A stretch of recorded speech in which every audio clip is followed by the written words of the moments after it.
$60, $60 USD for 4 models. Now, in putting that out there, many of us are probably like, yeah, Games Workshop, absolutely. While some players in other systems are like, that sounds really kind of crazy. Is maybe like $4 USD, $4 or $6 for 4 models? Like that sounds a little bit more reasonable. And those outside of the wargaming community, however you arrived at this video, you're like, that sounds absolutely insane. I can get a bucket of toy soldiers for $10. Historical wargamers are like, Fritz, we've been saying this forever. Historical wargaming, completely affordable, amazing miniatures. Other skirmish-based systems like God Tier are like, this is crazy. Don't jump on the Games Workshop hype train. But this is accelerating, and what gives me even cause for pause. And in all fairness and full disclosure, there are a couple of pieces that I purchased because I wanted them for my army, and I knew if I did not jump in at the moment, 2 things were going to happen. I was going to miss out. FOMO, Games Workshop has mastered that. Or honestly, I'm going to wind up picking it up on eBay 6 to 8 months later when it's out of the cycle, and I'm going to pay a little bit more or a lot more. Now, it's one thing to get 5 or 6 models for $60, and they're the new kits, and maybe they're a limited release, or they're a special battle group or a special representation. That hype possibly justifies it, especially if we're looking at it from the perspective of a collection.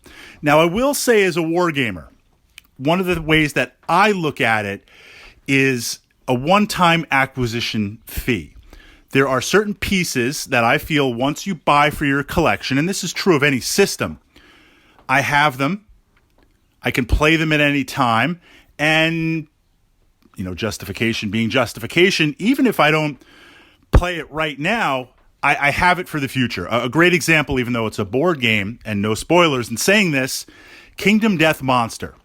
You've got the core, and then the idea behind Kingdom Death Monster, essentially you hunt monsters to survive in your settlement, and it's kind of a hybrid RPG board type game with an amazing AI. We'll just leave it at that. I've pushed up some Kingdom Death Monster stuff without any spoilers up on my channel under the board game playlist. But KDM being a miniature-based game, the expansions of monsters that you hunt, they're very pricey. They're like $100 for a single model. I mean, at least they're big models or they're scaled models, or $60, $80 for a model. And you don't hunt all of them in a single setting. 2 of them I haven't even hunted yet. I haven't even played yet because I'm still working my way through so much of the content. But at the time, KDM having a slower release schedule, I knew, here's the window. I've got the core. I've got a few. They're on the marketplace. I should buy these now. It's a crazy cash outlay. I should buy these now so I have them. So I view that as I am going to play them at some point, absolutely, but they're there waiting. So switching back over to Games Workshop, I feel with some of the pieces in my various armies for GW, I don't always play those units, but I can. And some of the pieces that I've acquired for various armies, they only come out for mega games. I was going to say Apocalypse. I don't even think we call it Apocalypse anymore. But 2 or 3 times a year, when there's a big club game and everyone brings their miniatures, I'll bring these units. So I feel like with certain Games Workshop models that are so overpriced and just so absolutely crazy, we all have our justification systems. Mine is, all right, I have it, I can play it. It's not something that I'm going to play every week, but it can cycle in and out. And being a physical product, I will say this for Games Workshop, their prices, it's a quality physical product. It's a physical product. You have it on your gaming shelf or in your gaming kit case. It's ready to go. It has no shelf life. It doesn't necessarily expire. I mean, GW changes the rules or kills the rules, but then you can proxy it, use it for something else.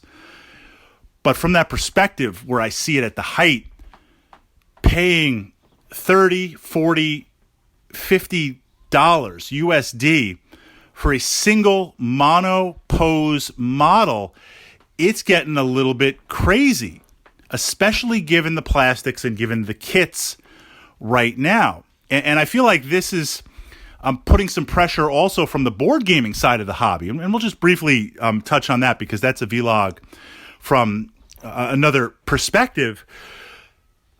Some of the Monopose models, the newer ones, they really look good. They look great.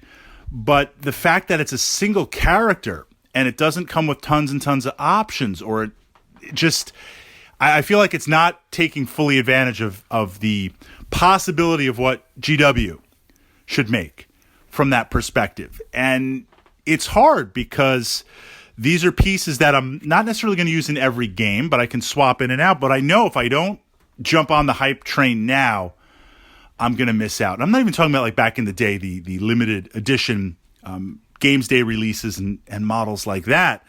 But from that perspective, I feel like Games Workshop has mastered the art of selling a normal single model for the price of like 2 or 3 or 4 other miniatures. Okay, jumping into board games as the counter or the example, then I'll leave it over to you guys.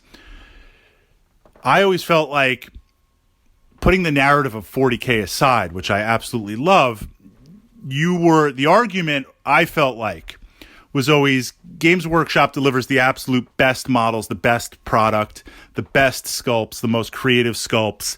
So that's what you're paying for. You're paying for the premium. You're paying for a BMW. You're paying for a Mercedes. You're not paying for my Nissan Versa, right? You're paying for something high quality.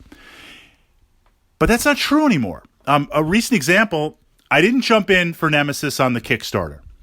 I've got enough sci-fi board games I got to make my way through. But I was interested in it because it hit a lot of positive checkpoints for me of things that I enjoy in the narrative and in the board games. When it came out to retail, okay, let it sit for a while. Finally, I was like, you know what? I'm going to pick up Nemesis. And I had seen some reviews and I had seen some things, but I've never played the game.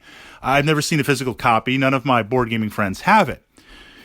Pick up Nemesis, and my first impression was, besides the fact that all the components were high quality, components high quality, I pull out the miniatures, and the first thing I'm thinking is, here's my Tyranid army.